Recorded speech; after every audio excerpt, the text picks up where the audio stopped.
সকালে ধরে মুখ ধোয়া, আবার দুপুরে হানি সিং স্টাইলে চুল কাটা, আবার লোকের ছাগলকে জবরি ধরে খাসি করা, আর বিকালে তাস খেলে দিন পার করে দেয়া। তো চলো আজকের বিষয়টা সকাল থেকেই শুরু করি। তো বন্ধুরা, সকাল সকাল হাতে ব্রাশ কোলগেট নিয়ে আমি চলে আলি আমাদের ঘর কাছের এই বাঁধটা, আর ব্রাশে বেশি করে কোলগেটটা নিয়ে ঘুষতে শুরু করে দিলি।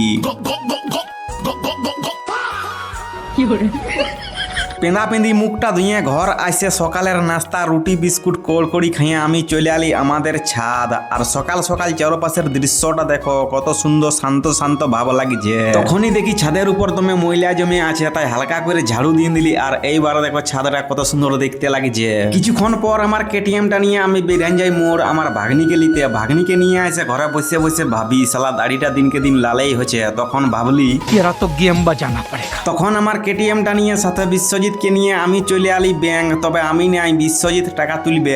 আর বন্ধুরা, এই ফটোটা দেখে আর বিশ্বজিৎকে দেখে আমার একটাই কথা মনে পড়ছে।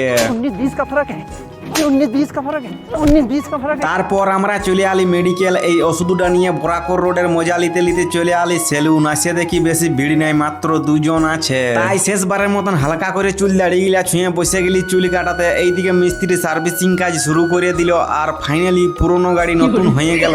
আর দেখো না বন্ধুরা, আমাকে আগের লুকটা ভালো লাগতেছিল না, এখনের লুকটা ভালো লাগছে, কমেন্ট করে অবশ্যই জানাও। এদিকে বিশ্বজিৎ আর আমি চলে আলি আমাদের ব্লক প্রাণী হসপিটাল। আসে দেখি আমার একটা ফ্রেন্ড চলে আসছে, ইয়ার গরুর কি অসুবিধা হয়েছে তাই। তারপর ছাগলটাকে কি করছে দেখতে পাচ্ছ, বাকিটা বুঝে লাও। तू समझा?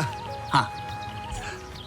नहीं, तू समझा नहीं। এইদিকে আমিও টুকু অফিসের ভিতর চলে আলি, আর এই মুরগির ওষুধটা নিয়ে নিলি। তারপর ইয়ারাও ঘর উজাইন দিল, আর আমরাও ঘর চলে আলি। কেটিএমটাকে ঘরে রেখে তেল সাবন নিয়ে আমি চলে আলি আমাদের ড্যাম। অনেক দূর থেকে হেঁটে হেঁটে আলি, তাই ভাবলি টুকু জিরাইলি। তারপর পেঁদা সিনানটা দিয়ে জয়ন্তর সাথে জয়ন্তর আর 15টাই চেপে ঘর আসে গাঁয়ের লোকের ট্রেনিং খাবারটা খাইয়ে টিউশন যাবার জন্য বেরাইন গেলি। আর আমার ভাগ্নি আমাকে পৌঁছাইন দিবে না, মানে আমার ভাগ্নিই টিউশন যাবে। আমাদের কুলি জুয়াড়ি গিলানের সাথে একটু টাইম পাস করে দুই একটা ভালো মন্দ কথা করে ঘরে আসে ফোনটা টুকু চাইজে দিয়ে এক থাল আটা সেনে আমাদের ঘরের মুরগি গিলানকে দিয়ে। এইদিকে সূর্য প্রায় ডুবু ডুবু, তখন আমার ভাগ্নিকে টিউশন থেকে আনিয়ে ঘরে আসে দেখি আমাদের ঘরে ছোট নুনু গিলানের কীর্তি। বিকাল বিকাল আমি চলে আলি আমাদের জ্বর দিকে। আসে দেখি আর ফ্রি ফায়ারে মাতে গেছে। আর লাও বিশ্বজিতের কাণ্ড দেখো, কোথায় ঢুকে ফ্রি ফায়ার খেলছে। আর এদিকে আছে শিবম আর ইয়ার নতুন বউর মতন মুখ ঢাকালিছে। তো বন্ধুরা, আজকের মিনি ব্লগটা এই পর্যন্ত ছিল। তো মিনি ব্লগটা কেমন লাগলো কমেন্ট করে অবশ্যই জানাবে। আমার ফেসবুক পেজে নতুন হয়ে থাকলে পেজটাকে ফলো করবে, আবার ইউটিউব থেকে দেখলে চ্যানেলটাকে সাবস্ক্রাইব করবে। তো দেখা হচ্ছে নেক্সট মিনি ব্লগে। সবাই ভালো থাকবে, সুস্থ থাকবে, টাটা, বাই বাই।